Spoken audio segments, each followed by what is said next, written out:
débuter cette émission, eh bien, nous aurons rendez-vous toutes les semaines avec Jacques Florentin, qu'on ne présente plus, qui est pharmacien, auteur de cet ouvrage, Les plantes qui nous soignent. On va faire de la phytothérapie, parce qu'on s'est rendu compte que d'un seul coup, ça intéresse tout le monde, la phytothérapie. Bonjour. Bonjour. Comment vous expliquez ça? D'un seul coup, il y a un engouement sur la phytothérapie, comme j'en ai rarement vu.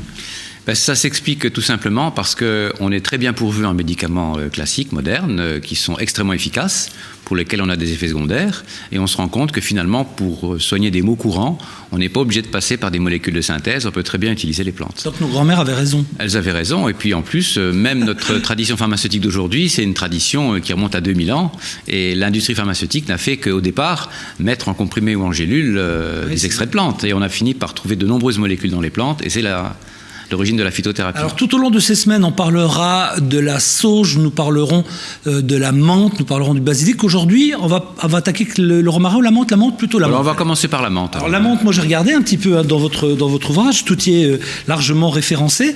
Qu'est-ce qu'on doit savoir sur la menthe ? Bon, d'abord, ces plantes-là, elles sont, je dirais, à la fois condimentaires et médicinales. On peut les utiliser comme agrément pour faire des infusions, une petite feuille dans une salade, mais on peut les utiliser aussi comme médicaments. Là, c'est plus les mêmes doses. Alors, cette plante, elle était utilisée, là aussi, depuis la médecine grecque et la médecine arabe, dans deux indications. D'abord, essentiellement dans le système digestif.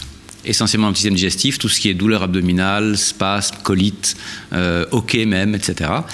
La tradition, les hoquets, oui. C'est le hoquet avec la menthe que vous êtes devant vous. Non, elle n'est pas très bonne pour le hoquet, on ne l'a pas prouvé, mais c'est dans la tradition. Jacques, vous pouvez peut-être montrer la menthe que vous avez devant vous, parce qu'elle est à la fois en fleurs et pas en fleurs. Alors, dans un premier temps, quand elle est en floraison, est-ce qu'on utilise comme les feuilles ou on laisse tomber ? Alors, en général, on utilise les feuilles, pardon. On utilise les feuilles. Bon, si elle est en floraison comme là, c'est pas gênant du tout, mais c'est la feuille qu'on utilise parce que c'est là qu'il y a le plus de principes actifs, et surtout, cette plante est très riche en huile essentielle, c'est ce qui fait son odeur forte, qui est due au menthol et à la menthone, qui sont deux composés de cette huile essentielle. Et c'est effectivement en froissant la feuille qu'on sent l'arôme immédiatement. Ici, ça sent pratiquement dans tout le studio.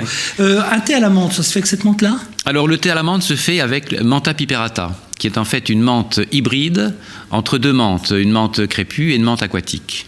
Et les menthes, elles se reproduisent entre elles, ce qui fait qu'il y a de nombreux hybrides et c'est pas toujours facile de les identifier.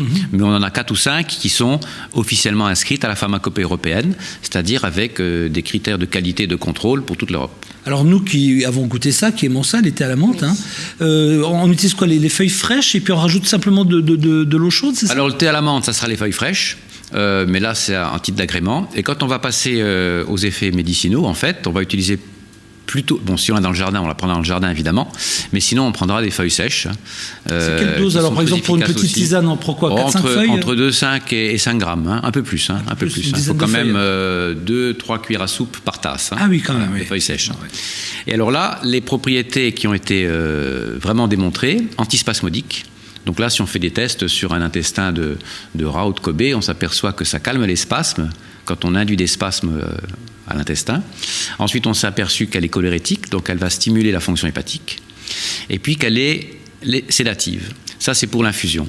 Si ensuite on prend un alcoolat, c'est-à-dire qu'on va faire macérer dans de l'alcool et qu'on frictionne, on a une action antirhumatismale qui était déjà mentionnée dans les textes arabes du XIIIe siècle et qu'on a confirmé ensuite par des essais récents. L'alcool de menthe. Non, oui, c'est l'alcoolat. C'est-à-dire c'est de la feuille macérée dans de l'alcool. Et là, on prend que la feuille, toujours pas la fleur pour l'alcool. Là, on va prendre toujours la feuille parce que c'est là qu'on a l'essentiel de l'huile essentielle, je suis dire. C'est là qu'elle se trouve, le principe actif.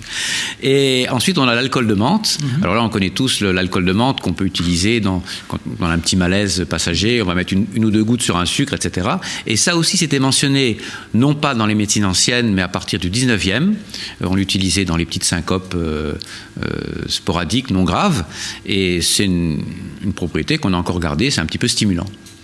Ah ben on a appris des choses. Oui, beaucoup. Merci en tout cas, Jacques, pour tout cela. La semaine prochaine, on parlera du romarin, vous êtes d'accord ? D'accord, on parlera du romarin. Peut-être sur le basilic avant de vous laisser partir, parce que c'est la pleine saison des salades. On est encore un peu en été, quand même, profitons-en. Le basilic, vous l'avez là-bas, vous pouvez peut-être nous le montrer. Là encore, la floraison peut toujours intervenir, on peut toujours consommer les feuilles de basilic. Tout à fait, elles sont consommables en permanence, donc celui-là est fortement aromatique aussi. Oui, on le sent, il sent d'ailleurs même à distance, même sans l'écraser. Et là, cette plante... pharmaceutique aussi, essentiellement digestive, antispasmodique, un petit peu comme la menthe. On l'a surtout comme condimentaire. On verra rarement en pharmacie des gens venir chercher du basilic parce que c'est tellement commun dans les jardins et c'est vraiment l'aromate par excellence. Donc on connaît aussi ses principes actifs, ses propriétés. Bon, s'il y a la fleur, c'est pas gênant, on cueillera les feuilles. Parfois on peut couper la fleur pour que les feuilles continuent à se développer au détriment des feuilles. Voilà, donc c'est une excellente plante condimentaire. Merci pour cette phytothérapie. Les plantes qui nous soignent, c'est Jacques Florentin avec des superbes images de Jean-Claude Hayon. Donc voilà, si ça vous intéresse, vous voulez en savoir un peu plus. Nous, on se retrouve la semaine prochaine. Avec plaisir. Merci beaucoup.